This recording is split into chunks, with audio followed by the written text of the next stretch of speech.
Supreme Rice. Since the 1930s, supporting Louisiana farmers and communities throughout Louisiana. To find out more, go to supremerice.com.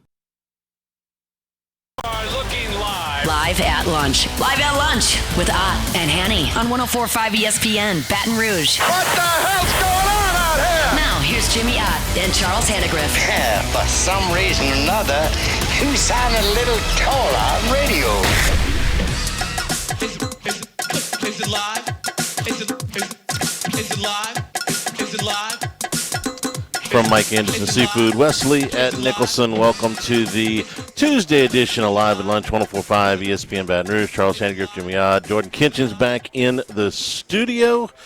Gorgeous day here in Baton Rouge.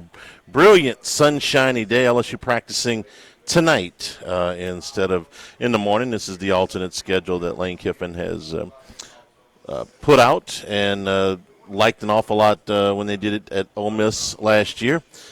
So they will alternate practices day and night. It's supposed to cut down on soft tissue injuries, keep them a little bit fresher as the camp goes on. And we're now getting into week 2. So you're getting down where you're going to start getting a little bit more physical and whatnot. And Jimmy, good morning. Good morning. Yesterday we got to hear from Sam Leavitt for the first time, really, since being in Baton Rouge. He had done a little football clinic a couple weeks ago where there was some audio of him, but for the most part, this was the first time that the Baton Rouge media had gotten a chance to speak with him. And the number one question on everybody's mind was, how do you feel? And we finally heard it after having seen it on the practice field and having heard it from Lane Kiffin. We heard it from Sam Leavitt yesterday when he said, hey, look, I feel pretty good. I'm 100% right now, and I've been 100% for the past few months.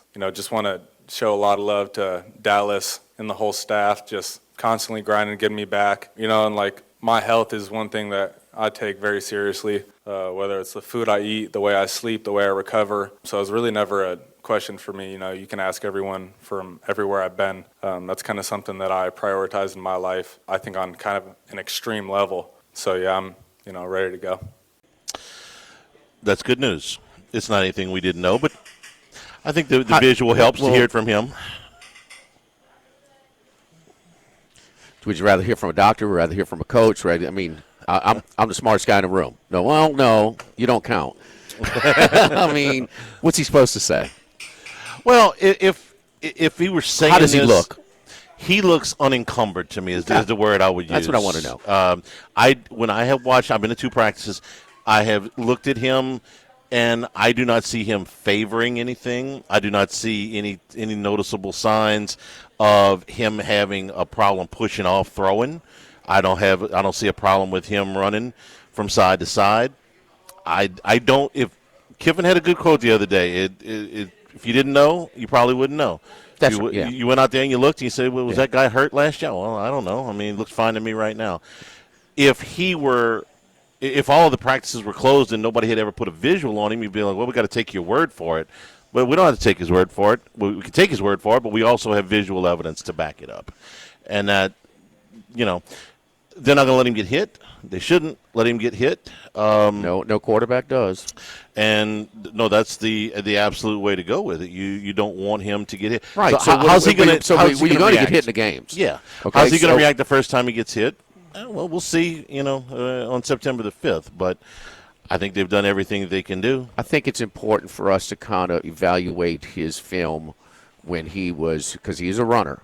And he had a little bit of a – not a super bruiser, not a Tebow or anything. But, I mean, he wasn't really – he wasn't a big slider kind of deal. Yeah. I mean, he had a little physicality to his running. Trying to compare it, maybe – I don't know. It's maybe a Dart a little bit, Dart. I would say probably Dart's rushing numbers at Ole Miss, and by the way, he learned how to slide in the offseason, so that's good. Yeah, but anyway, also not the first quarterbacks we've seen that have a problem sliding. Yeah, you're gonna slide. But I think it's important to see if he has that same type of running style when they play for keeps, and we won't know that till they put on the pads and they play and they take off the non-contact jersey against Clemson. And that's something we hear from a lot of guys coming back from an injury. Is that you go through the rehab and you're nervous when you first test a knee or in this case a foot.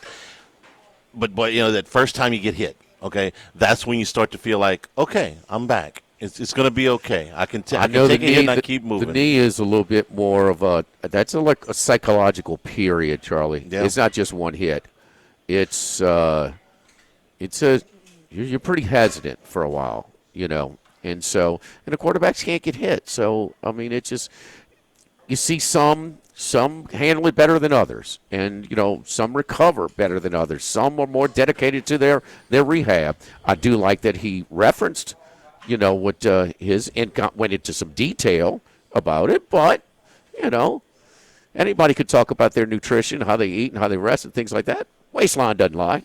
So we'll see. And he looks good. I think they got him listed at 212. I think it is 216 with the updated roster. So that's about right. He's about 6'2". There's no noticeable way. He's in shape. From going out there and looking at him. I think Kiffin identified him, and keep in mind, initial assessment, he liked Leavitt over Sorsby. It was some of the staff that convinced him that Sorsby was more of a less of a health risk, and who knew about the other risk, but it all worked out. But part of it is quarterbacks are going to run some design run plays. It's going to be a part of the offense, and so I think that's the $1 million question. Does he call his 6-7 design running plays right off the bat against Clemson? That's a great question. I don't. I don't have. Will you shy away with it a little bit? For a little bit. Will it be based on need? If you pounded them, I mean, I think you go in with your game plan regardless, and then if it starts to get a comfortable lead, of course you don't, design running plays when they're not necessary for your quarterback who's coming off of an injury. Sure. Just for frame of reference, you brought up Jackson Dart. The last 2 years at Ole Miss, Dart played 26 games and ran for 846 yards. The last 2 years. How many rushes for 846? He had 243 rushes. For 846? For 846. Uh-huh. Sam Leavitt in the last 2 years, now this is 20 games versus 26, 183 rushes for 740. How many games? 20. And to 26, okay. 20 to 26, okay. Yeah. 183 rushes for 743 yards. 749 yards. Some more per rush. Yeah, a little bit. You got 60 more carries. 60 more rushes. 4.2 to yeah. And then the defenses a little better in the SEC than the Big 12? They are. Yeah. So I mean, that's pretty. That's comparable. They're very comparable. Very, very comparable. And you brought up Matt Corral, who also had to ramp up with Kiffin. And he had started. I was doing a little research on him yesterday. He had started 4 games the year prior to Kiffin. When we get into this, how fast can you ramp them up? When you said that yesterday, I didn't know that stat. That first game against Florida in 2020, with the limited preparation, what are you going to call them, restrictions new from coach, COVID. Yeah. COVID and affected prep, Yeah, he had thrown for 1,300 yards and change the previous year in 2019. He played in 10 games. He started 4. He threw for 395 in that one game against Florida. It was in Oxford, but I don't know if you mentioned this yesterday. Florida was ranked number 5 at the time. Florida was good. Yeah, Florida was good. Now, Ole Miss lost the game because the defense was terrible. Florida finished. I think it was their 10-3 year, but the defense was terrible for Ole Miss that year. Yeah, they were terrible to his last 2 years. They were number 3 in the country. Ole Miss was number 3 in the country in total offense in 2020. Well, they're running more snaps too. Okay, sure. That was when he's going tempo crazy. But they went from I think it was 80. They went from 26 points a game to just under 40 points a game, and they went up 100 yards exactly in total yards per game. So they went from 26th in total offense to number 3. What were they per snap? I don't have that. Well, they're in front running of more me, snaps, but, Charlie. No, I don't. That's important. I'm using it against the other teams. I can get it for you if you want to know yards per play. But it was a significant jump. I mean, you go from 26th in total offense is not bad. Then you get all the way to number 3. I mean, that's pretty significant. It was COVID season. They didn't go. It was a COVID so it was season. 8-2 regular season. I'm sorry. Lost to that's right. Alabama. Lost to Alabama in the conference championship game. 52-46. Is that right? You remember that? I do. Trask 408. 52 Yeah. to 40. Wow. And then everybody sat against Oklahoma in that. I think there was a Cotton Bowl. But here you go. So Dart in his 2 years, he averaged 9.3, and I understand sacks are included. 9.3 rushes in a game. Leavitt had 9.15. I mean, it's really, really close. So. Okay. Ole Miss just under 7 yards per play per snap in 2020. Yeah, what did that rank? 10th. Okay, yeah, in the country. That's they're going to have more yards when they're running more plays. So, Yeah. but 10th in the country in offense, yeah. And the defense that year for Ole Miss was atrocious. I mean, they had to score a bunch of points just to keep in game. They finished 5-5, but it wasn't because of points per game. I think they got a little bit better defensive depth chart down the street this year than they had in Oxford 2020. To be sure, they did. And Ole Miss, and he's dialed it back as far as not wearing them out. I mean, that's you can run, and you can go hyper speed, but the other team gets the ball too. Yeah, they were also in 2020 a pretty good rushing team. Now they had to throw the ball so much because they were behind, but they still ran it for over 210 yards a game on the ground. So they were balanced enough. Yards per rush. Yards per rush. Where they rank? It's always going to be balanced. 4.56, and that put them top 20. Not quite. No, it was further down there. 53 in yards per rush. And keep in mind, they were behind a lot of those times. Rushing the football is something that we're keeping such a keen eye on here with LSU because they've had such a hard time running the football the last 2 years. The offensive line problems have been well chronicled. Kiffin talked a little bit about that yesterday and having 2 more eyes on that offensive line. Yeah, I can't imagine there's a better pair in the country. You get 2 big-time SEC line coaches together here, and one with great history, obviously, at the program here and national championship and the Joe Moore Award, and both have coached in the NFL. So we're very fortunate to have that. It's really easy to recruit to, and they're really good technique coaches. I'd not worked with Eric before. I had always heard good things about him. Coach Saban called about him, really raved about him when he had him, and then we brought him in, and he did a great job. Imagine Saban's recommendation goes a long way when it comes to hiring coaches. He's talking about Eric Wolford. He coached for Saban? Yeah. And how long? I think it was 2 years at Alabama before he went to Kentucky. And then, of course, the other one is James Craig, who has been here before. So you're getting two sets of eyes here. Yeah, with 22 and 23 season at Alabama for Wolford, and this clip doesn't have it, but I'll paraphrase what he said later on. He says the running backs have to run too, which was interesting to me because we've all just automatically, and raising hand, guilty, have blamed the offensive line on just about all of the running game ills. Well, he suggested yesterday, you know what? The running backs could have done. He says it's a team effort. The running backs could have done their part. Man, I thought what you say, and I thought that I understand he's part of the problem, but the former offensive line coach was kind of scapegoated in his whole thing. He had administrative rumors and theories and things like that as well. But I mean, that offensive line was not they were not good. And Charlie, you say the last 2 years. Well, how much was it? The running game was Jaden Daniels. It was all Jaden Daniels. Yeah, so I mean, rushing game, rushing game has been gone for a while. It's absolutely goes back the the third year. And but that offensive line last year was the worst unit I've seen at LSU. It was bad. And with all of the offensive linemen they brought in, I think they brought in 7 or 8 guys. 3 of the guys that are starting right now were on last year's team. So if they had just said, you know what, we're going to move on from Weston Davis. We can find somebody better than him. We're going to move on. Bordelon wasn't even a starter last year, but Braylon Moore was a solid center. But those two were on a team last year. They're saying to you, no, these guys are good enough to start for us. That tells me that, well, last year they weren't good. Bordelon really didn't play, and Davis was not good. He didn't have a good year. They're saying, okay, we can coach him up. All right, good. Now Seaton is the high ticket guy.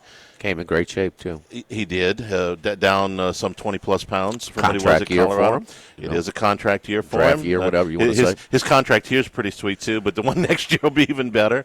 And then Ba from Maryland was a solid kid there. But they're saying to you that three out of the 5, hey, they were here last year, but we think they're good enough to start for us this year. And not for nothing, but when he says the running back's got to run, we've seen a lot of Dylan Jones, and I suspect we're going to see even more out of him. Doesn't mean the other 2 guys aren't going to be big parts of this, but Dylan Jones is definitely going to be a big part of this. Your boy from St. Martin's is a weapon that he's gonna have some fun creating some open space space opportunities for him. That should be fun, right? Yes. I mean, like Trez Green, it's going to be fun to see them kind of do that. So. Here at Mike Anderson's. See, you gotta pay for them purses in Bentley, baby. So gotta do it. So we're going shopping. Mike Anderson's. Cheers to 250 years. With any draft beer, you get a shot of Jack. How about that?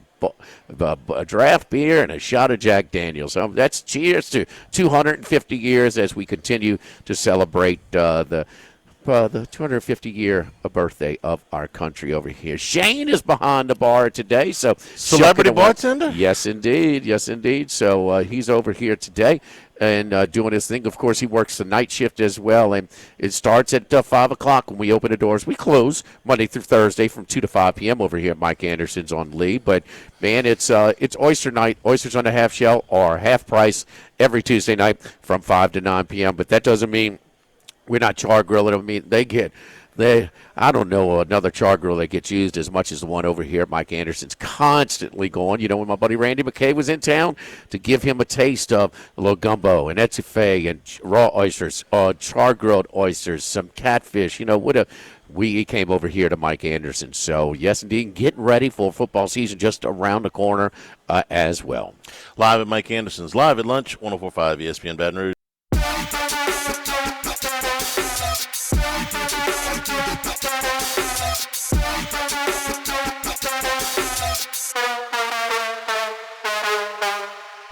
Live at lunch with Ott and Yanni from Mike Anderson Seafood on Lee Drive on 104.5 ESPN Baton Rouge.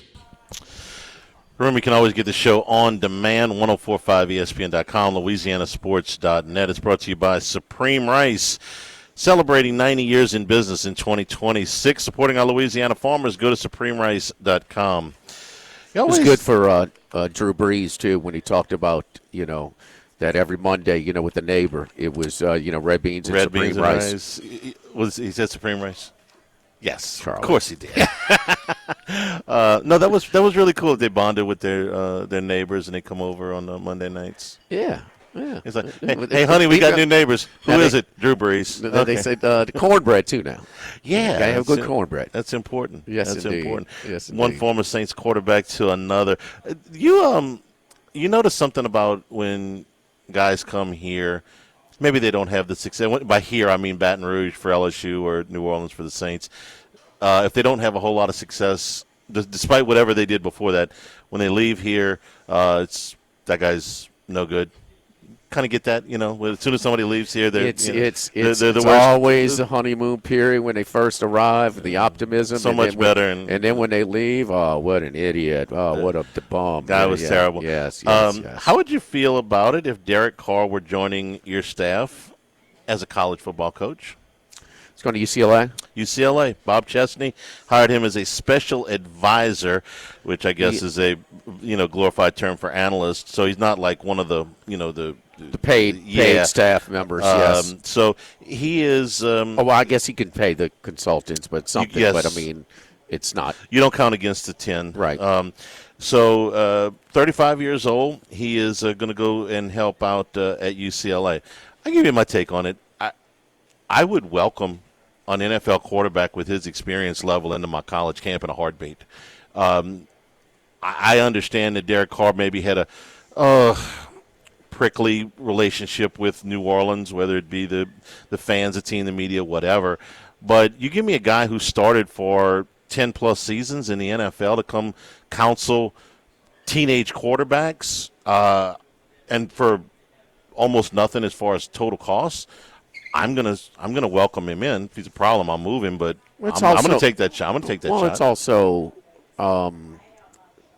it's UCLA, and UCLA can they're not in a position to turn down any type of potential help that they may have.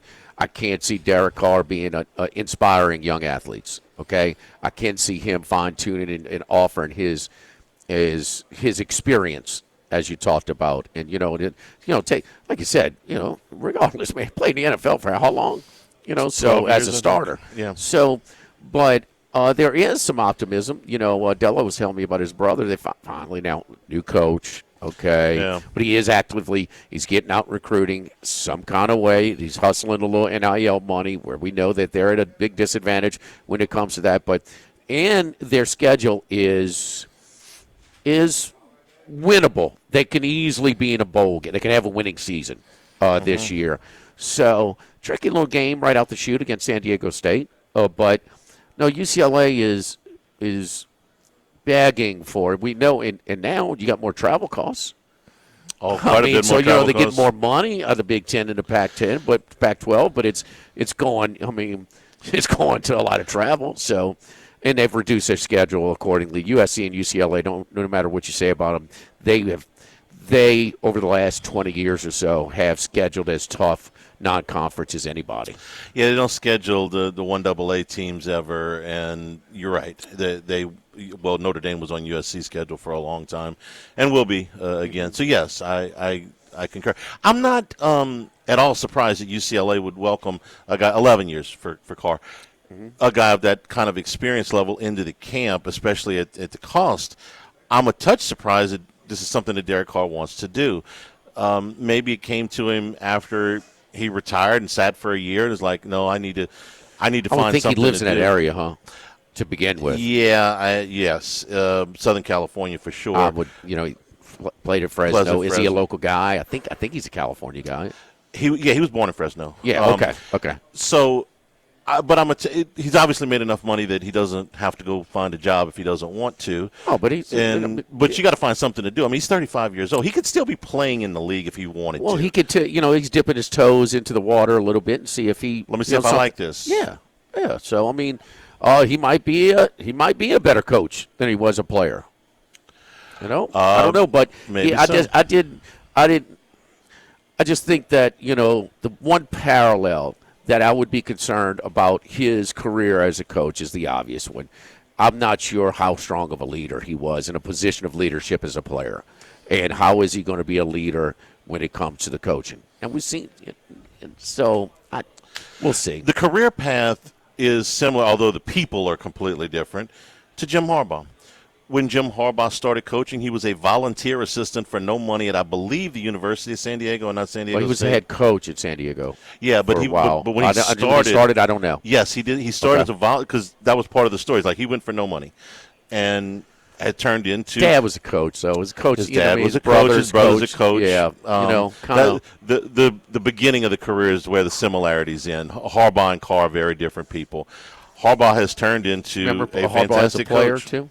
Oh, he's great. Yeah. I mean, to get whatever you want to say. What I about remember it, about Harbaugh as a player is toughness. He ran the ball a lot, Charlie. He was tough. You could hit him, and he would yes. stand in there. He was extremely. If there are 30 at the time when he was playing 30 starting quarterbacks, he's a top 2 or 3 as far as their toughness. Yes, he ran for more yards than Bo Carr.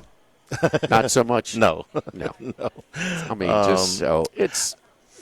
Hey, go at it, but UCLA. I'm not sure that a Georgia and Alabama and LSU are looking for him to come help their staff.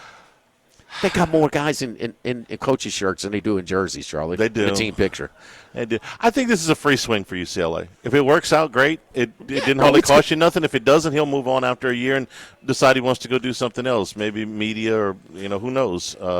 They don't have as much help as the SEC Not schools. turning down no help. Yeah. That's kind of the theme of this. Don't forget our friends over at Relief Windows and ReliefWindows.com. So if your homeowners association requires wood windows like mine, that needs to be the number you call. 288-8138. Top quality windows, doors, siding, shutters, shades.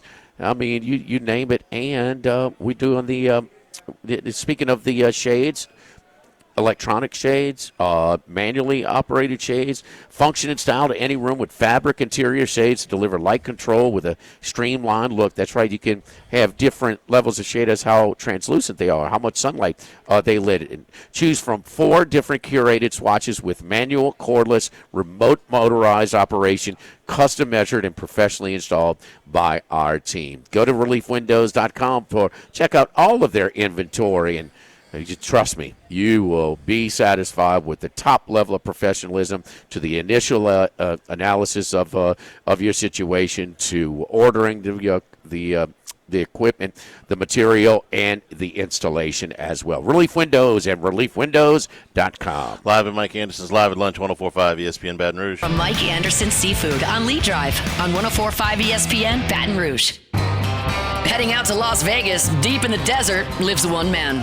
One man of many sports bets. The one and only Andy Isco. Andy, how you doing, buddy? I am doing fine, Jimmy. Hope everybody's doing well down there. We're 1 week closer to the start of the season, and it's a great time of the year to be for it to be happening. As we deal with all these triple-digit temperatures, and we can stay inside and do our handicapping and getting set for the season. That was a very entertaining Hall of Fame game. I didn't take much out of it. In fact, in preseason games, the most important thing to take out of it are who are going to be the starters, and more importantly, who gets injured and is going to miss significant time. Well, I thought back in with my boy from Georgia Tech, Charles Haynes King, I thought they looked about as good as you can look as far as a preseason game is concerned. There's no doubt, but I did not expect that. I did not expect all those points. I think it's the highest scoring Hall of Fame game since, I don't know, since the 60s or something like that. But no, it's so you're signing some people up. August is kind of the sign up period for the August rush to sign up. What's the most popular contest that some of your clients are coming in to sign up for? Yeah, well, Survivor is the most, and I believe they guarantee $20 million, winner take all, or be split. So they need 20,000 entries, and they are ahead of last year. In fact, they are just a shade under 8,000 entries right now for the Survivor contest. They've actually got 18 already for the Grandissimo. That's the $100,000 Survivor contest. And they're probably going to, I would think they may fall short in the circa millions with only 1,700 right now out of the 6,000 that they need to meet the guarantee. And it makes sense. I think more people are saying, you know what, it's really tough to pick. I mean, it's tough to do everything in the Survivor contest, but it's tough to pick 5 games a week over 18 weeks and have a decent enough chance for winning a significant prize, as opposed to what I tell people in Survivor, the only one who can beat you is yourself. You just keep picking that one winner a week, and you advance. And if you do it, so far all these Survivor editions have gone the full distance. So if you go the full distance, you're going to get something, and probably based upon the number, it'll probably be less than 10 people who go perfect.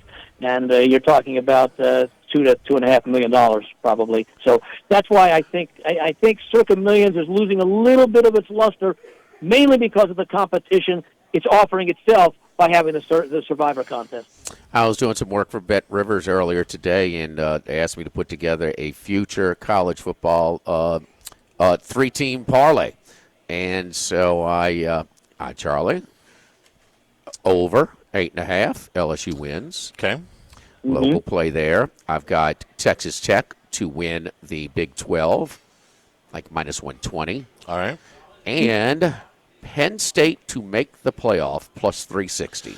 That schedule's light. It is light. Yeah, Schedule's very light. that's the sneaky team that a lot of people think have a real shot. I mean, Oregon is considered, I believe, the favorite. Of course, you've always got Ohio State up there. I think Indiana may take a little bit of a step back. Nobody's going to take them by surprise. Of course, Mendoza had that magical season in his 1 year at Indiana coming over from Cal. But I think Indiana's gained an awful lot of respect as far as the conference goes, and I think that they are now being more heavily recruited against than perhaps they were when the coach Cignetti came over a few years ago from James Madison. I still think they're an 8 or 9 win team, but I'm not quite sure that that they're going to be in the race at the very end of the season to make the playoffs. I think Penn State is nice. I think most people. Franklin had some success, except in games that really counted. So they're going to. They still got a lot of talent there, and I think they're going to get improved coaching this year. So they do have a real good shot at making the playoffs. You have to believe that from what we've seen with these 12-team playoffs, that either the SEC or the Big Ten is going to get at least 4 teams out of the 12, and the other conference will get 3. Well, the Big 3, Ohio State, Indiana, and Oregon. And I don't think anybody's going to argue that they're the 3 best teams, figured to be the 3 best teams this year. Penn State plays none of them. So Wisconsin also doesn't play any of them, but they do play Notre Dame. Michigan, Nebraska, and Northwestern all play the Big 3 in the Big Ten, Andy. Yeah, and that's going to make it tough for Michigan, a program that is historically very, very strong. But what do they lose? 2 out of 3 to those 3 teams you mentioned: Oregon, Indiana, and Ohio State, which means that they can't afford anything else if there are any other losses. And I don't know if Michigan's going to be capable of doing that because there might be another upset coming along. But I do like the quality of the program, the quality of the roster. But the Big Ten, which is the stronger conference? Maybe top to bottom, the SEC. When you go down to the lower tier, how they match up against the lower tier teams in the Big Ten. But it's hard to argue against people who say, well, look, the Big Ten's produced the last 3 national champions, and they're all 3 different programs, which is unusual. Usually, like if the SEC, if you said that the SEC had won 3 straight national champions, you'd say, okay, Georgia won 2, Alabama won 1, or is it the other way around? And maybe LSU sneaks in there a year or so, as they've had some success over the past decade or a half. So, it's going to be a tough road for anyone that has to play all 3 of those Big Ten powerhouses. Yeah, speaking of Michigan, and we all respect the heck out of Kyle Whittingham, and whatever, if it got stale at Utah, I don't know, whatever the case, but the guy can flat out coach, and usually they're pretty damn good at the line of scrimmage, and that's what Jim Harbaugh established when he was there. Sharon Moore, not so much, and they kind of rushed the top quarterback prospect in the country into maybe earlier action. But I do like thumbing through these preseason guides to read the opposing coaches' anonymous quotes. And there was a coach that was about Michigan. It was kind of said you might not know a lot of these might not be a lot of known names, but they got some good players.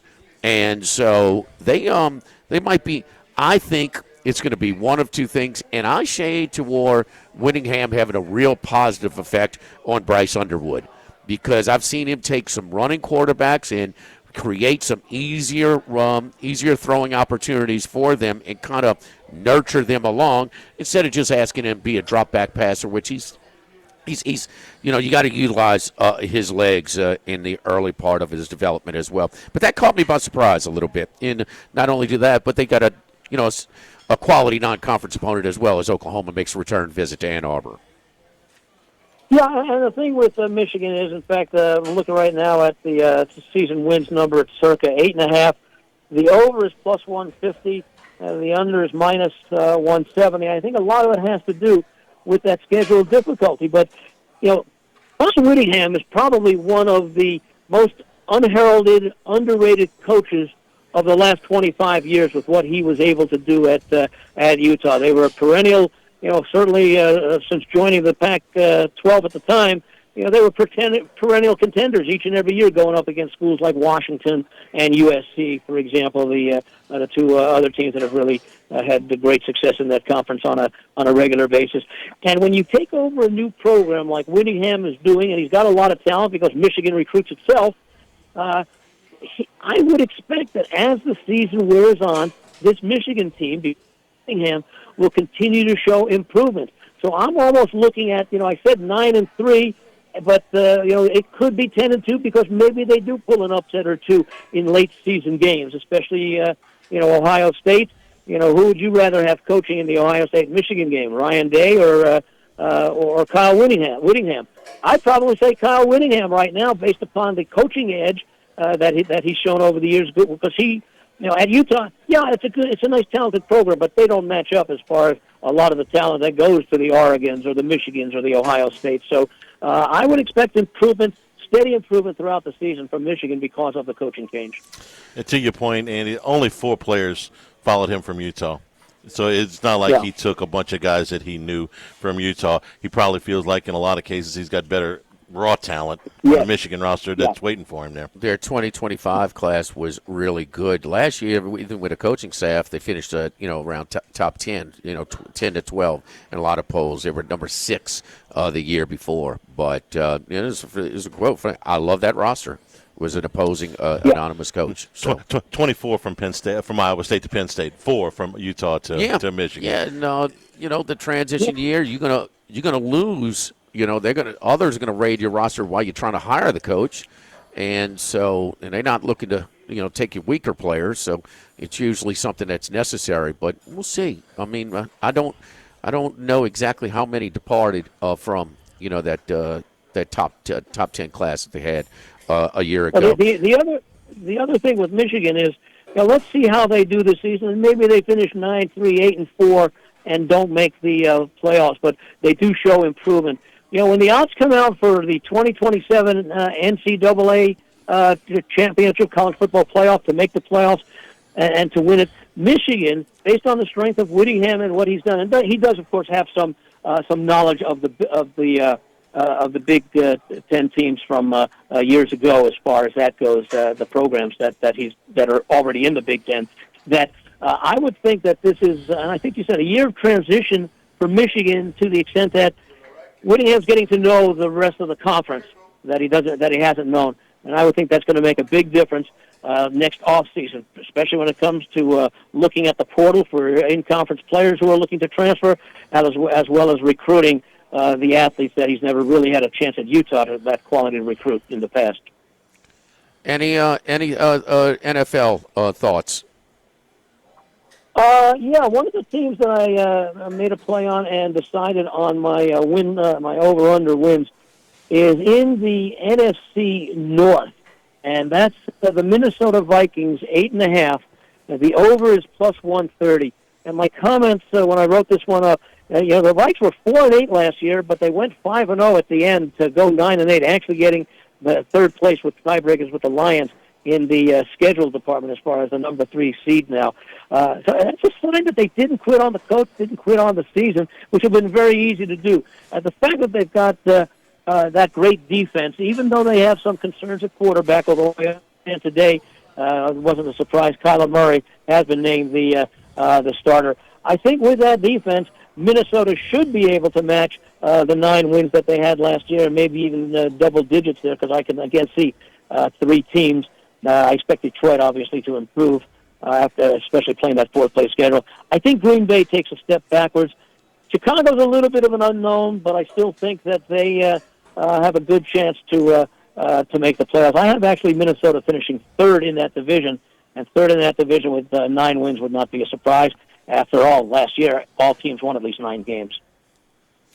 Follow Andy on Twitter at VegasAndy711. VegasAndy711. All right, Andy, we'll see you in a few weeks in Las Vegas when we come and do the shows there the last week of August, and we'll talk to you next week. Thank you, buddy. Look forward to it, guys. Have a great week. All right, don't forget our friends at K&M Automotive, 8445 Segan Lane, just off of Perkins, across Segan Lane from Ambrosia Bakery. Top-notch auto repair services at K&M Automotive with my buddy Jason Payne, from AC repair to transmission services. We're going to offer expert auto repairs at affordable prices and try and find you that repair type of option before we have to do a replace. But if there's something serious failing with your vehicle, we're not just going to patch it together knowing that it's not going to work as well. We're going to put you in your safety is our biggest concern. So 7:30 a.m. to 4 p.m. Monday through Friday over at K&M Automotive. It's the only place I take my vehicle. Go see my buddy Jason Payne at K&M Automotive, 8445 Segan Lane, just off of Perkins. Live at Mike Anderson's Live at Lunch, 104.5 ESPN Baton Rouge.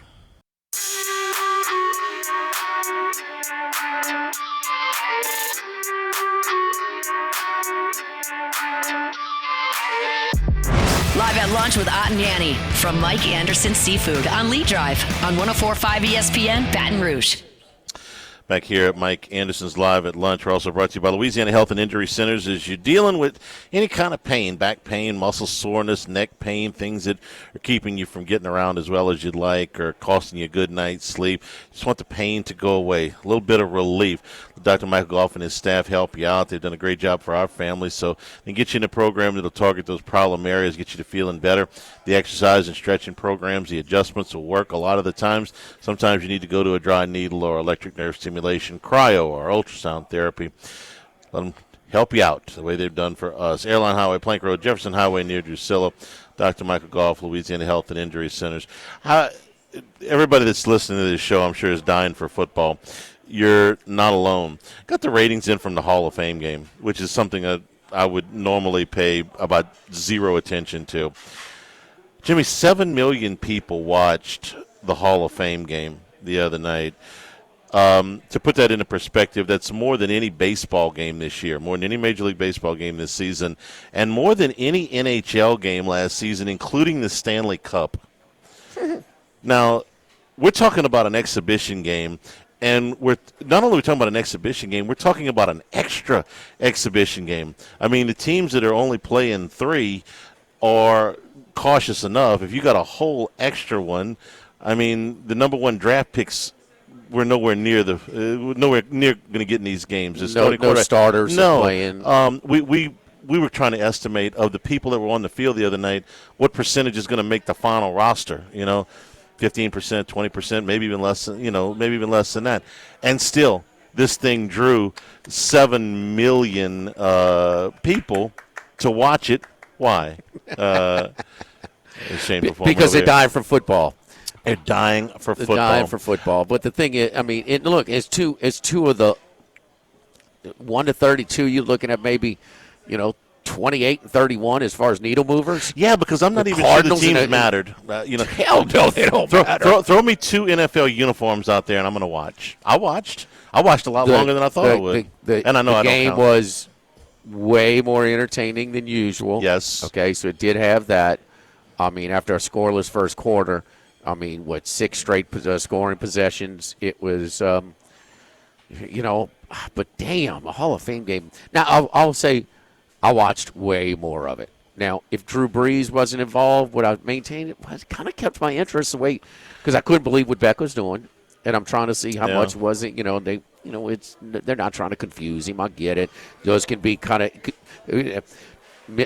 preseason stats and performances can be misleading, but still, he looked good. As good as he can look, and so and Haynes King as well. But my God, Carolina, Arizona.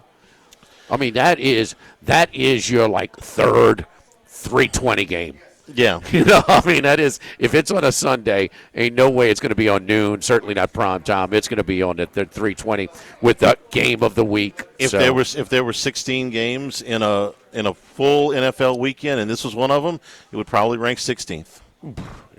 You'd be hard-pressed to get underneath this. Yes. Over 50.5 minus 180. Yeah. for me, this one quick comparison, I watched the World Cup as you did all summer. It was nice. It was a wonderful distraction. But there were times where we got aggravated, like, it's a goal. Okay, hang on. Can I? Right. Can I cheer now? Oh, is it offsides? Because we don't automatically see. We haven't watched enough soccer in our lives to automatically see an offsides when at least I haven't. Okay. There was offsides in the game the other night. Free play. I know. Going deep. Okay. I know exactly what offsides mean. I know exactly when it happens. Right. My understanding of the game that we grew up with and that we love is just so much more. And it was, like I said, it was nice to go. Have knowledge of the game. You appreciate and understand the intricacies. No question. But Charlie was watching some baseball again last night as well. And, man, one of the stars up front of the SEC – it's kind of because we've had some of these stars that kind of flat, like a Dylan Cruz and some others. But Jack Caglianone, who was 249, it was like, man, when's he gonna? Man, Friday the other night he went crazy. Man, he went 4 for 4 against the Cubs on Friday night, including a couple of home runs as the Royals win that one. But last night, 2-out RBI single in the first inning against Tarek Skubal, and then a 2-run homer against him. He's batting .383 his last 12 games and showing some power as well. So he's, from 249, he's raised his average up to about 17 points, but he's finally kind of coming around a little bit because just sometimes, man, baseball can be tricky. Some of them never come around. You're rushed to the big leagues now as those high draft picks, those top 10 guys. They used to get a lot more time. Now they're going to have you up in the second year, probably, if you're in the top 5. And he was such a talent at Florida. So I'm not surprised they brought him up. He's big, strong, with the field, the ball. Man, he's thrown a ton of guys out from right field. Yeah, a ton of guys out this year. He's got a lot of assists. Yeah, that pitching at Florida. Strong arm. Hour number 2, straight ahead of Mike Anderson's 104.5 ESPN Baton Rouge.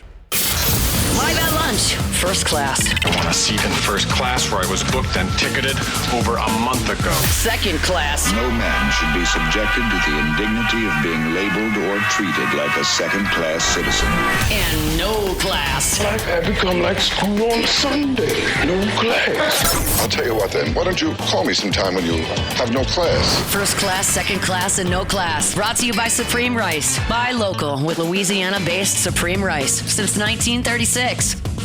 And return here at Mike Anderson's Live at Lunch. Come on by and see us here right in the front bar, Eric. Smell the char-grilled oysters, man.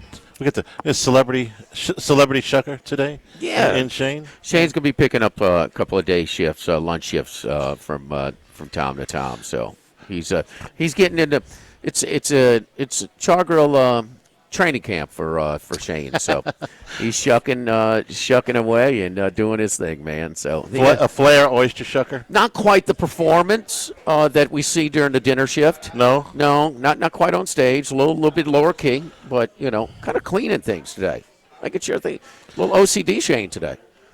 Yeah, he's going to making things look sharp. He's moving fast. Yes, he indeed. moves very fast. All right, first class. Yesterday, Teddy Bridgewater announced his retirement. And, look, Teddy's not going to go down as one of the great quarterbacks in the history of the NFL, but his story is interesting. And the person, well, you find very few people that played with him, coached him, against him. Even the Florida High School Association, who had to put his team on probation because Teddy was providing rides home to players on his team that would have had to walk through bad neighborhoods. And the association put him on suspension because it was an illegal benefit to them. And Teddy was like, I'm trying to make sure these kids get home without getting into any trouble. That was in high school? He was coaching in high school when he came back. That's not. My dad did that forever.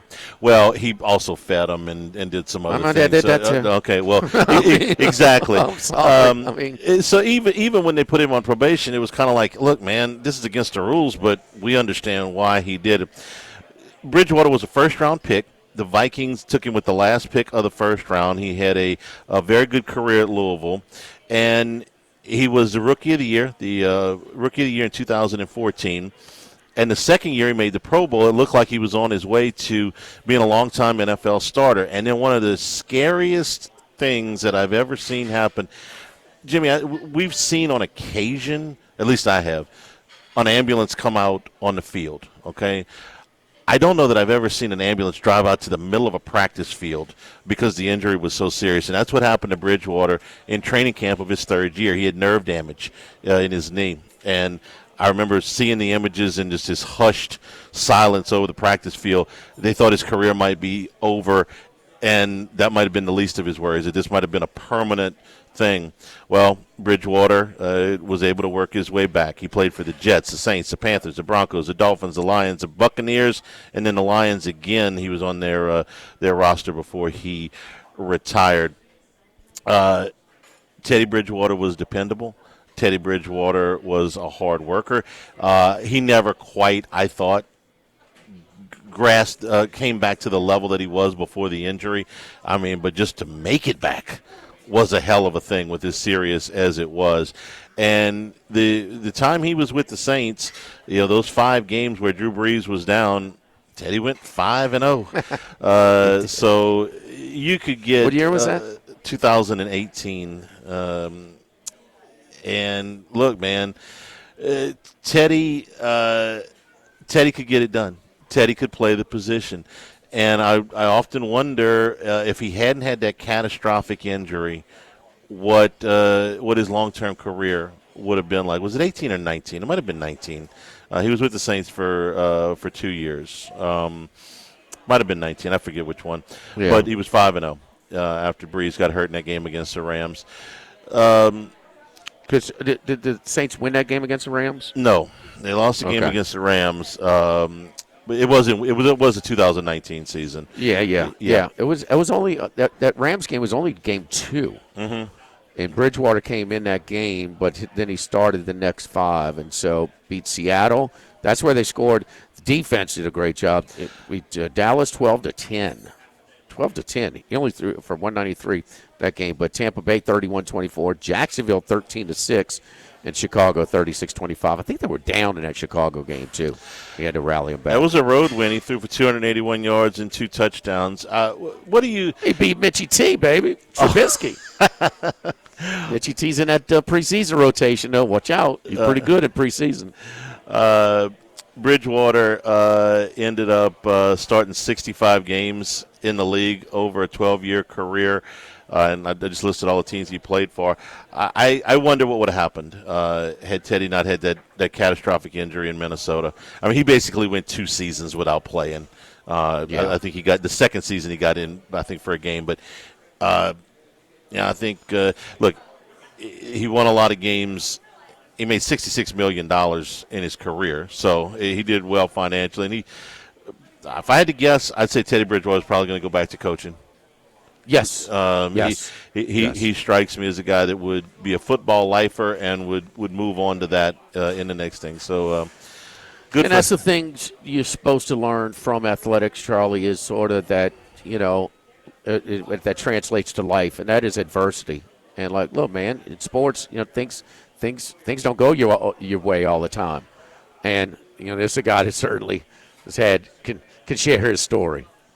I mean, you think you've had some adversity? Let me tell you my story. That Bears road game, by the way, was the Saints rolled out to a big lead, and then the Bears got a couple of garbage touchdowns. They were winning 36-10 before the final was 36-25. Vaguely remember that. The Tampa game I seem to remember better. I think that was his best game of the stretch there, of the 5. I think he threw for the most against Tampa. It was over. He was threw for 314. Yeah. 4 TDs. Yes, he did.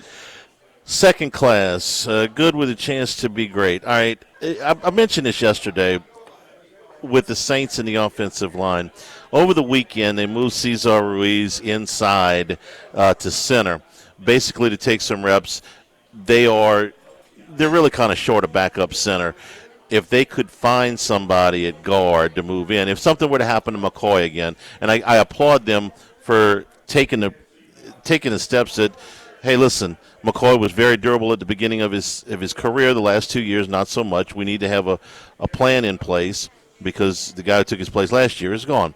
So they moved Ruiz inside, where he played at Michigan, and I thought, well, this is good on two fronts. Number one, he's better than probably anybody else that they have on the roster as a backup center, and this will give them an opportunity to look at some other people at guard, because I would like to get him out of the starting lineup. Well, it had some bad ramifications early. Dylan Radunes, who was the backup at 4 different positions, tore his ACL, and he's out for the season. But there could be a silver lining to this, at least I'm hoping, which is that the Saints, who, if they need to, have a little bit of money. They're not as cap slammed as they have been in some past years, to go out between using Ruiz at backup guard and wanting him to get better, and Radunes being out. Maybe there is a veteran guard out there that makes sense for the Saints. And it might not happen right away. These teams are just starting to play their preseason games this week. We'll see if a rookie emerges and a veteran becomes expendable somewhere else. This might not be till a cut-down day, but I think the Saints are certainly aware of this and in the market and would like to upgrade there. So, hey, look, I hope Ruiz plays better. That would be the easiest thing. But if not, I think the Saints are at least aware, and they're moving in a direction to do something there. So at least I say good with a chance to be great, good with a chance to at least take a longer look at this. So the Saints, good with a chance to be great on the interior of the offensive line. No class. Here's my least favorite thing about sports going right now, Jimmy. Regardless of the sport or the level or whatever, we get a ruling we don't like, off to court we go. Yeah. Okay, and this may end up benefiting some of the teams that I like. That's all fine and good. But over the weekend, the regionals are going on to get teams to the Little League World Series, right? So Tulsa's got a team. This is 12 and under, right? That won a game over the weekend, and then after they beat Louisiana, the Ascension Parish team, was ruled ineligible because they had a player who was ineligible that participated in these games. So Little League says Tulsa's out. Ascension is going to play this team out of Texas, Bourne, which is Texas West, for the championship last night.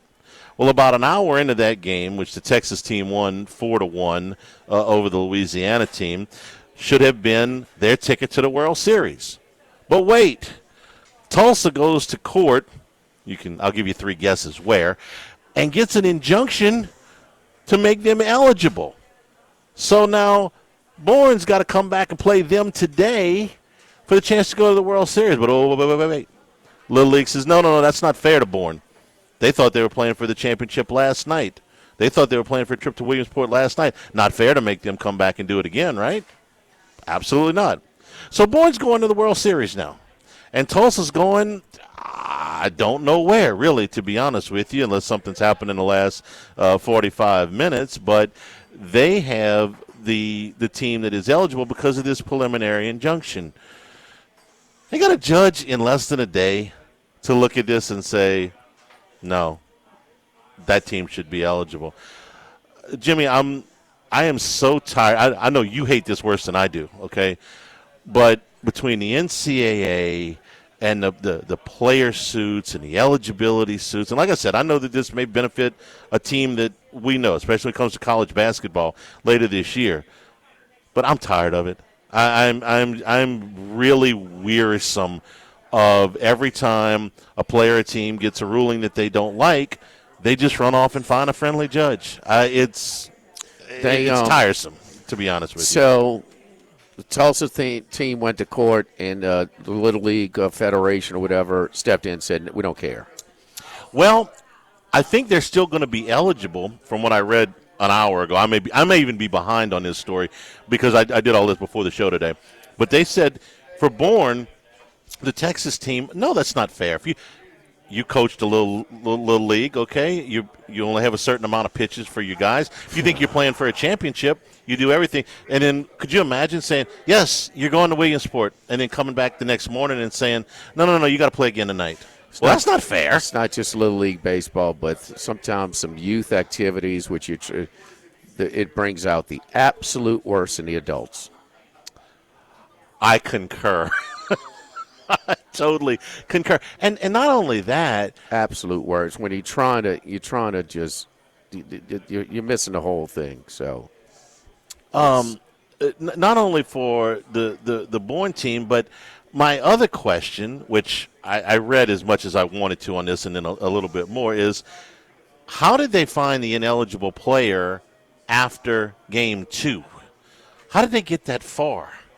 You know, this is to go to Williamsport. I cringe when this Little League is on TV. It gives me the creeps, a little bit much, right? It gives me the creeps. How do you get this far with an ineligible player? I mean, how do you get to the point where you're one game away?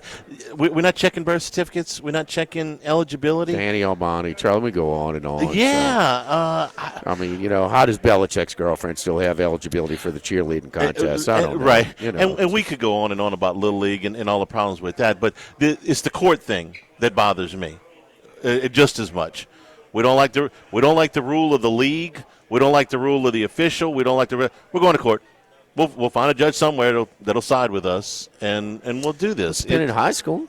It's been in high school. Oh, for a long time. Yeah, Newman got their injunction, and they went and won the state title. U-High didn't. They couldn't participate in the football postseason. Friday Night Lights. The whole end of the book is about Odessa Permian playing Dallas Carter, and Dallas Carter having 3 kids who didn't even know where math class was, and they let them play, and Dallas Carter won the game, and what was it, a month later, those 3 kids got arrested for armed robbery? Last game my dad ever coached, he had a 49-game winning streak, and they lost to Carver, who had kids 3 grades older than they were supposed to be. So, yeah. Couldn't find a friendly judge. They're going to break that streak before he was done. Couldn't find a friendly judge. Wouldn't have done that. Okay, just took it and moved on. Yes, it's wearisome. We're going to court at 6:00 on Monday night. Charlie, you were at the funeral and all those old players for my dad. Okay. Yeah. They were talking about a lot of things. Won a ton of talking about. We won this game. No, it's supposed to be about more than that. Anyway, I was a little tired of it. So, in no class you go here today. Brought to you by Supreme Rice and SupremeRice.com. Love with Drew Brees. Man, we every Monday we had red beans and Supreme Rice. I love that part of the Hall of Fame speech. Don't forget the cornbread. Yes. Supreme Rice, 90 years in business, celebrate 90 years here in 2026, supporting our Louisiana farmers, the Climate Smart program, reducing methane emissions, promoting water conservation. Future generations of Louisiana farmers will reap the benefits of these programs. The brown, the long grain, the medium grain, the jasmine, the parboiled rice, which is Jimmy's favorite. Eventually, he'll invite me over on a Monday night for parboiled rice and red beans. I fed you enough to COVID to last you a lifetime. You did. That's right. It was six weeks worth of shows from the patio. Pick it up at your AG food stores, Walmart, Rouse's, wherever you buy rice. Buy Supreme Rice. Save some money and get a delicious product. Tailgating coming up. Use it for your jambalayas, your red beans, your stews, whatever you're cooking out for LSU football. Make it Supreme Rice. For more information, great recipes, go to SupremeRice.com. Live at Mike Anderson's Live at Lunch, 104.5 ESPN Baton Rouge.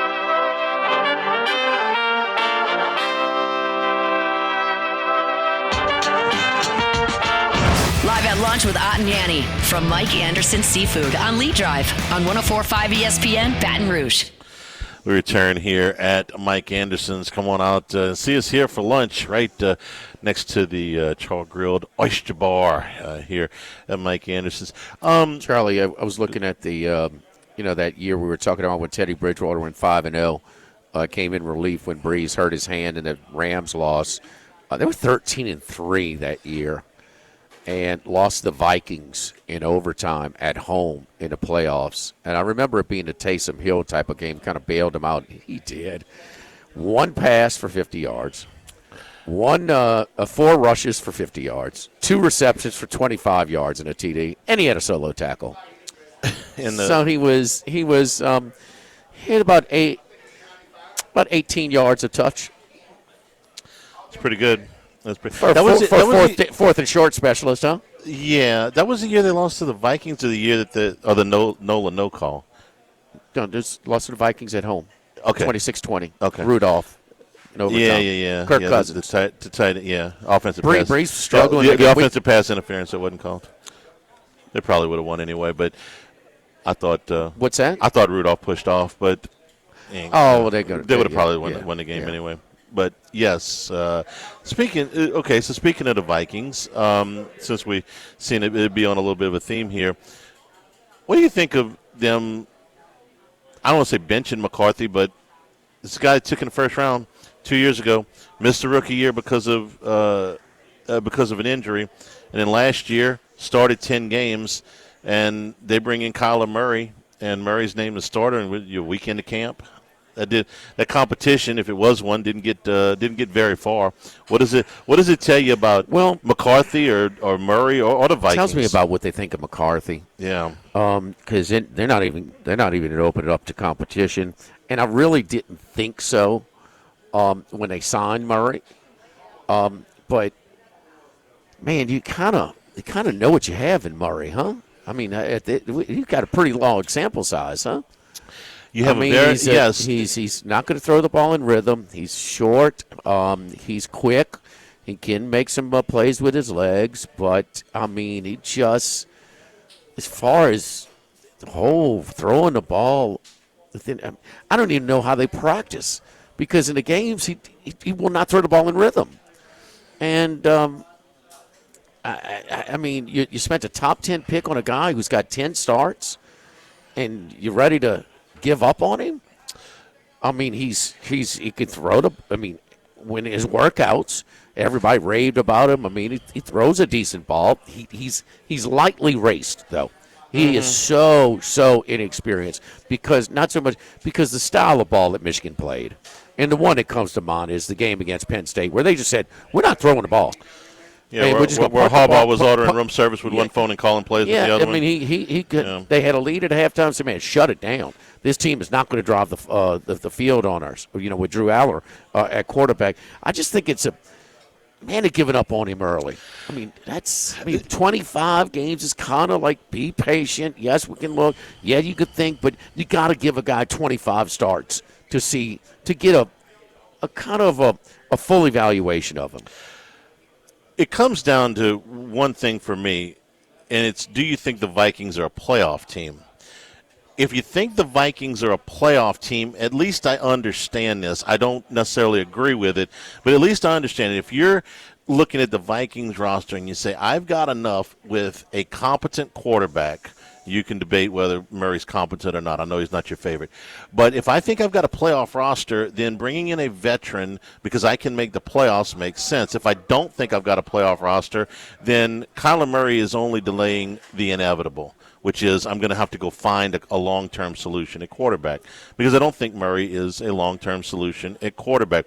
There were other teams that could have signed him. The Jets needed a quarterback. So did the Dolphins. So did the Falcons.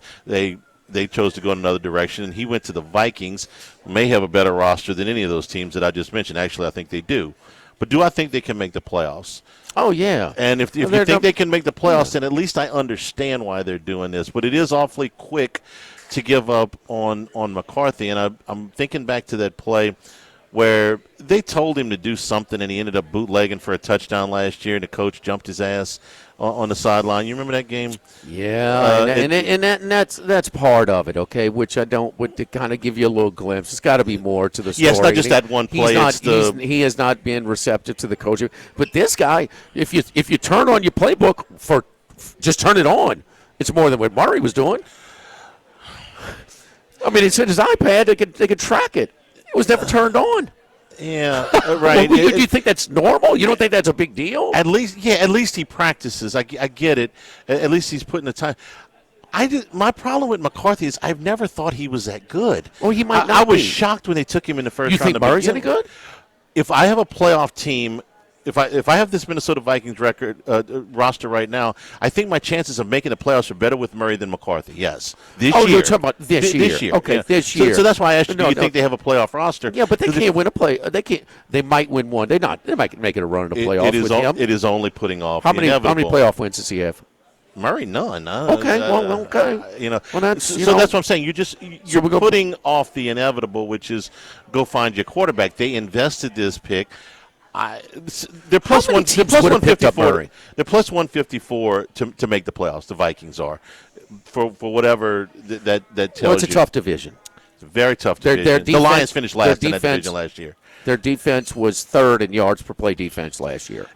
And their top 3 picks were all defensive guys. So that side of the ball is only going to get got an influx. Here's the thing. They were so bad on offense, especially with McCarthy's. Remember, that's one of the worst backup quarterbacks I've ever seen, is the guy that was playing for Brosmer? Yes. Yeah. Yes. Okay. So they were opposing offenses. How much risk were they taking? Kind of like the Jets defense when their offense was so bad. Well, how many? You're not really running risky plays, knowing they're not going to move the ball on you. Yeah. So, I mean, the only way we're going to lose here is if we turn the ball over. So teams were a little bit. So I want to say that top 3 still pretty good, but a little bit skewed. It might be more closer to the top 10. Okay, that's fine. Yeah. But their defense is still going to be good, not as good if you fear the threat of their offense a little bit more. But the thing is, they have a chance. They have a tough division. Yeah. Bears, Packers, and Lions all figure to be. They could all have winning records. Did they have winning records last year? The Lions didn't. No, and the Lions finished last. They finished. And the Lions are pretty good. Yes. So okay, it's off of those other teams. Would you have taken him over Tua Murray if you were Atlanta? Oh gosh, I might have, because I don't know that I can count on Tua to play. He's going to be the starter there, but I don't know if I can count on him to make it through a whole season at this point. So Charlie, I might have gone him. I cannot get over when a and like I said, I guess he doesn't look at the playbook because he's a one look. He just runs around and scrambles, turns it into sandlot football. I mean, it's just so I can't get over that. I'm sorry, that's a bigger deal than maybe to me. It's a you're an NFL starting quarterback, man. You've been paid how much money, and you just refuse to do your homework? No, what kind of industry are you going to survive like that? That's inexcusable. I'll tell you what I would have done if I would have been the Jets. I probably, instead of signing Kyler Murray, I probably would have signed Geno Smith. You said the Jets. I'm sorry, the Vikings. Okay. The Jets ended up signing Geno Smith. I'm on my Jets page. I would have probably signed Geno Smith, and I would have given McCarthy every opportunity to beat him out.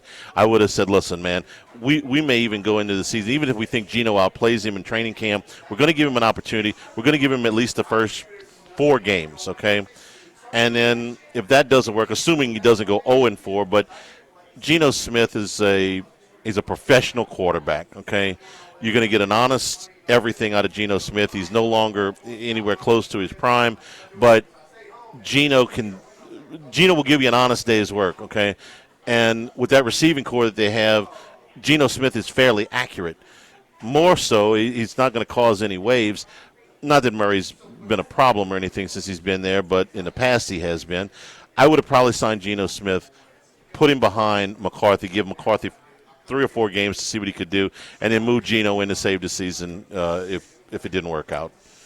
I like Murray just on eyelash more than you do, because I think he can win some games for you. But is there a long-term future there? Absolutely not. Does he figure to give you better quarterback play than what they had overall last year? Yes. Yeah. But that is a low bar. Okay. So you have a desperate team that just, man, that was hard to watch, and I can understand for it. Whether it was McCarthy or Brosmer, I mean, it was bad. Geno's best year was 2022. He's the comeback player of the year. He 70% completion percentage, 4,282 yards, 30 touchdowns, all career highs, and actually led the NFL in completion percentage. I don't get too crazy about that. What happened with the Raiders last year? Well, I mean, I don't think Ashton Genty turned into a bad running back. No, that was bad. That was a pretty tough offensive line. That was terrible. It was pretty bad. They were bad. And he was bad. So he's got to come back, from that as well. So I just, but he's going to have a big man. Jefferson, get him somebody who could throw the ball. And they spent a top 10 pick on McCarthy, and that just he gets hurt in preseason. Okay, that's 1 year, but last year, I don't know. It's kind of. You gotta. He must have done something real. We know O'Connell. That's his baby. It's his quarterbacks and his offense. Okay, but he must have done something really that pissed him off to give him to kind of give up on him so much. It's mind blowing that these NFL teams can spend. I can't even imagine how many hours scouting him. This was 26 months ago that they drafted him in the first round. A little over 2 years ago. And I can say the same thing about the Colts with Anthony Richardson. You go from saying, absolutely, as an organization, this is our guy. Well, he's who we're moving forward with. And less than 2 years later, you're like, nope, he's terrible. Get him out of the building. Where did you go wrong, right? The evaluation process? Did something else happen? 2 years ago, you thought this guy was the answer, and now he's not even part of the equation Anthony anymore. Richardson, you put a hell of a highlight film together, Charlie, but overall, it's not good. He's not a good passer. I wasn't crazy about him. He's got a strong either. arm. He can make a spectacular play every now and then, but he's not a good passer. He never was. And he doesn't have any experience in college. There's no reps. He started 13 games, I think it was. So, no, I'm not wild about either one of these guys as a very high pick. So don't forget our friends at Legacy Title, Chad Reynolds, Legacy Title, for all your real estate closings, 296-0060. Full-service title company servicing all of South Louisiana. Fast, friendly, professional service is what you get with our long-standing staff, Ashley Donald, Adrian Gallardo, Michael Platt, Mariana Haynes, Natalie and Bradford Smith. Buying, building, or refinancing, nobody choose but you. Choose Chad Reynolds, Legacy Title, 296-0060. Live at Mike Anderson's Live at Lunch, 104.5 ESPN Baton Rouge.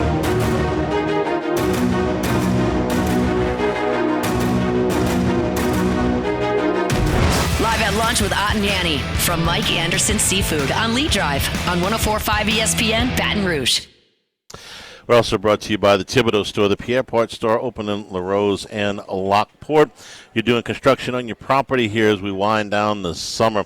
Get your lumber and all of your building supplies delivered by the Thibodeau Store. They'll do it out of Pierre Part and also out of Lockport.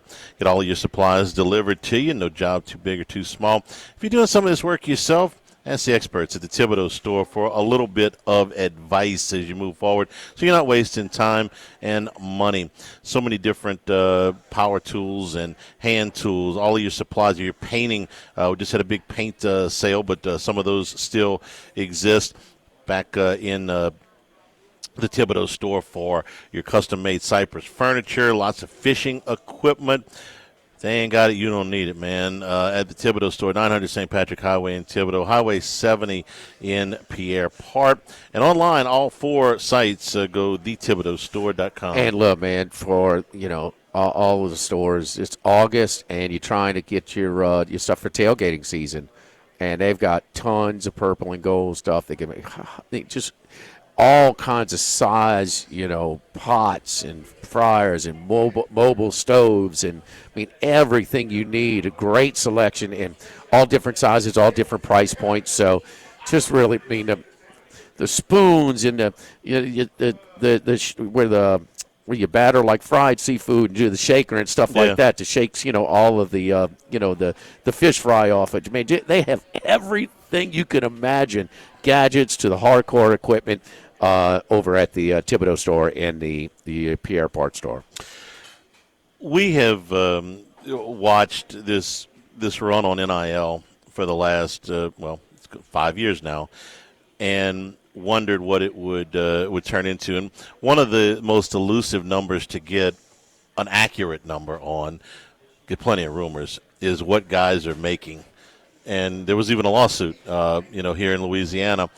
That wanted LSU to disclose individually what every athlete was making. I don't know what you thought when all this started. I didn't have an idea in my head of how high it would go. But ESPN did do a piece on what the top-level guys are getting per season in college football. Now, it's no surprise that the quarterbacks get the most. That's not even a question. Let me guess. I'll give you what their range was. The typical, what they're calling typical range for quarterbacks. What does a starting quarterback cost you? Well, I mean, they got 130 teams. What are we talking about here? We're talking about what the this is making power. in Miami. This is Power 4, average Power 4. Well, there's a wide range of their budgets as well. There is. Do they mention any names? Sure. Okay, yeah. so give me a couple of names. Well, let me start with one of your favorites, Darian Mensah. I'll say 7. They're saying 8, just under 8. Okay. All right, so you're right there. Sam Leavitt. 7.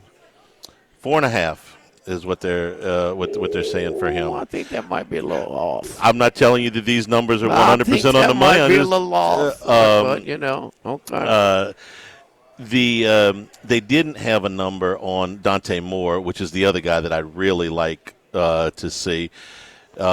Julian Sand, Arch Manning are all at the very top end of the thing. The average is between $1 and $3 million for quarterbacks, according to this piece. And so 70 or whatever schools they have. I think it's 66. Okay. But yes, so you're taking into account some smaller schools there. What's the next highest ranked position, do you think, at the top end? And it's actually a tie between two. Receivers and edge rushers. Edge rusher is correct. The receivers came in a little bit behind the left tackles, just by 200,000. But top end offensive tackles, $1.2 million, which is the same as would have edge just rushers. taken a Range Rover instead of the Bentley and all the purses, it'd have been a wash. Yeah. Well, we could have to ask how much is in trade, how much is in cash, and how much is in trade. I think he bought it himself. Probably did. Probably better take the whole thing in cash and then go and pay for it. The receivers came in at $1 million. The very top end of that. This is the average range. Okay. Right. Cam Coleman apparently came in 3. They're saying 5. Okay. Him and Jeremiah Smith at 5. The 3 top receivers, NIL wise, in the country. Cam Coleman is 1, according to this. The other 2, I don't know if you want to guess or not. The next 2 most expensive receivers, and they're both gigantic names, behind or right there with Cam Coleman. One of them is Jeremiah Smith, from Ohio State, and the other one is Malachi Toney, who was the best offensive player from Miami. Cam Coleman got a ways to go before he gets on those guys' level. But remember, Texas had to get him away from somebody else, and the other 2 guys stayed where they were. Mm-hmm. So I don't know if you're going to get a retention. You want to call it a retention bonus or a moving penalty for how much more you had to pay. Some schools are trying to restructure that. It's just, until they reward for a continuity, with the money. I mean, you get what you get. I mean, they're getting paid more to jump. I mean, it's just that simple. Top defensive tackles topping the line at $1 million. Top corners at $900,000. Linebackers, top linebackers, $700,000. Top safeties, also $900,000. Should have mentioned that one. And interior offensive linemen between $400,000 and $800,000. Tight ends, top of the market, $600,000, and you can imagine that the one down the street's probably pretty close to that or at the top of that. And just like the NFL, Jimmy, the lowest is the running backs, anywhere from 3 to. There's a handful of them making over 6, but most of them are a little bit lower than that. This is what still you're calling him a tight end. Sure, yeah. we know that he's. So what percentage of snaps does Trudez Green have to be separated for him to be called a wide receiver? None. They're going to call him a tight end because that's what they call him. Same thing when Jimmy Graham was with the Saints. I mean, they took that to arbitration with the union because they wanted him to be paid as a wide receiver and not a tight end because the franchise tag was so much higher. They went to the union. They showed the film. It was, 1,000 snaps, 1,200 snaps, whatever it was, that he had taken more separated from the line, and the union still ruled against him, which I thought was unfair at the time to Graham. But when they decide they're going to call you a tight end, they're going to call you a tight end. It's going to be more than more. It's going to be a high percentage. Of where he's separated from Yes. the line? I think so, too. What was it last year? I have no idea. And I'm not sure that number's relevant because Kiffin's coming in and it's different from last year. But I don't know that number right off the top of my head. If I had to guess, I'd say somewhere between 2/3 and 3/4 of the time he was separated. Just not as a traditional inline guy. That's just off the top of my head. I'll take the over. Yeah. Of what it's going to be this year? No, what it was last year. Oh, okay. And this year. I think that they're going to do all kind of creative things with him.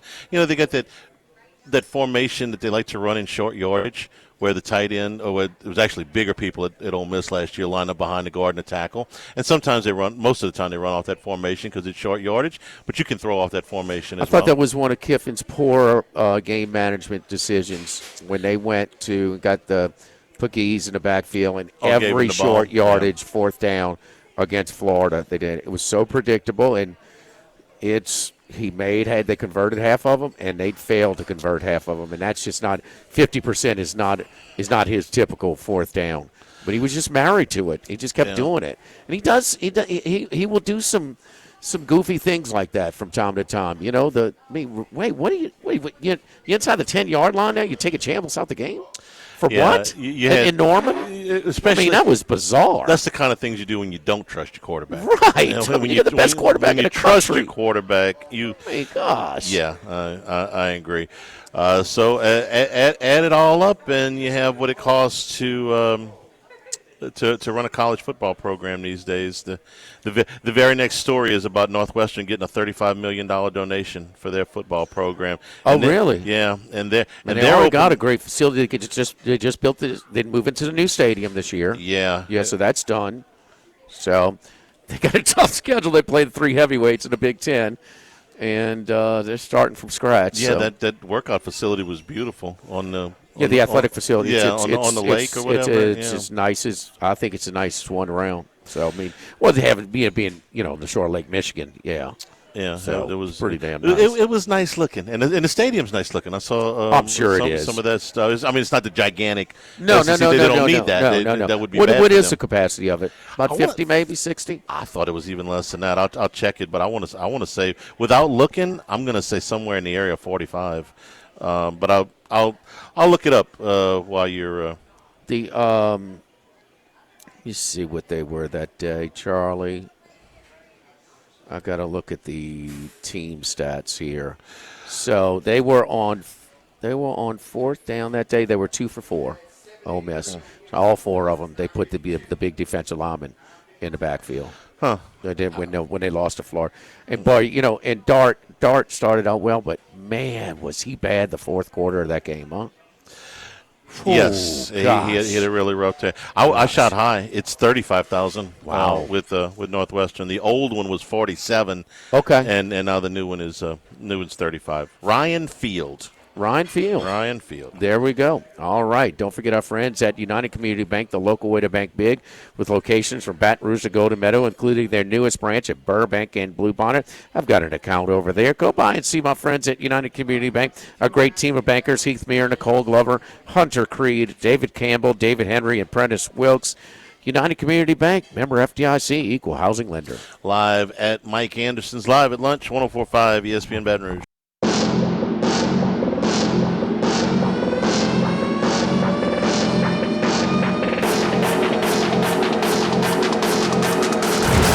Lunch with Ott and Yanni from Mike Anderson Seafood on Lee Drive on 104.5 ESPN Baton Rouge. Be an evening practice for LSU today, so we'll have some more camp notes tomorrow. And also tomorrow, Jacksonville headed to New Orleans for joint practices with the Saints, so we'll be ramping up camp stuff here a little bit in the next few days. Saints' first exhibition game. Preseason game is Saturday at 3 o'clock. In the meantime, Jimmy, before we finish up today, we got baseball tonight. All night games tonight. And Paul Skeens is back on the mound for the start Pirates. off. Huh? They haven't decided to do that yet. I don't know if they Don't know if they are. He snapped. They haven't. No, they're not. After what was it? 9 straight decisions nine straight starts that they had lost, and then he won 3 in a row, and now he's back on the other side. He has lost 3 in a row, and Jimmy, he's given up in his last 3 starts nearly a run an inning. I mean, I'm well aware. 13 runs in 14 innings and 14 and a third innings. The last game was like 4-2, maybe, that they lost. So that went under, but the previous 8 went over.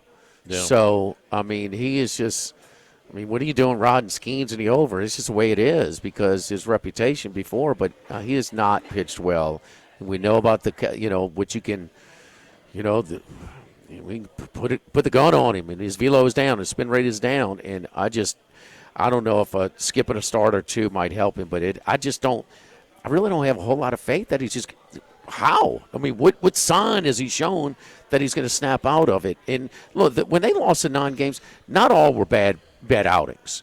Okay, this stretch, Charlie, it's not good. It's not good. In his first 2 seasons, he walked 4 batters in a game 3 times. He's done it in the last 2 starts this season, and I think he did it at least once earlier. His last start started with a 4-pitch walk. Yeah, and that was one thing. I mean, you time up a fastball, that's one thing, but the walks are up. I mean, the walks are up significantly. Well, is he not trusting his stuff? Or just fatigue affects your command, for sure. Maybe that's it. I don't know, but something has gone sideways since the end of May. There's a lot of theories, but the common theory is that he's not getting his lower body strength into his pitch and his core, and it's his legs and his mechanics, and that's.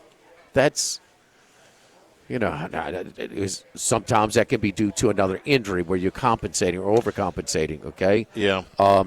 But whatever it is, this is just a long sample size this year, and I don't know, man. He's just not snapping out of it, Charlie. It's been a long time since we've seen a Skeens-like performance. It is, and I mean, it's like 15. We've never questioned his work ethic, and still won't. But there are suggestions you're not going to. But there are suggestions that he's a little heavy, not a lot, but just a little bit. He's a naturally big guy, but that he's a little heavy right now. I mean, you watch more baseball than anybody I know. I mean, have you seen him? He might be a little heavy. I don't know if that's full. That may have contributed to a little bit, but he's not. Oh, my God, man. He's got to get in shape. He doesn't look He's a big like guy that. to begin with. He's always been big. You're going to put on a little pounds before you go from college to pros, I mean, just with age. But that doesn't seem to be the problem. Thanks to our friends here at Mike Anderson for being our host today. Tomorrow we will be at Modesto corner of Burbank and Nicholson. Till then, for Jordan, for Jimmy, I'm Charles. Have a great afternoon. Stay tuned for Hunt, 104.5 ESPN Baton Rouge.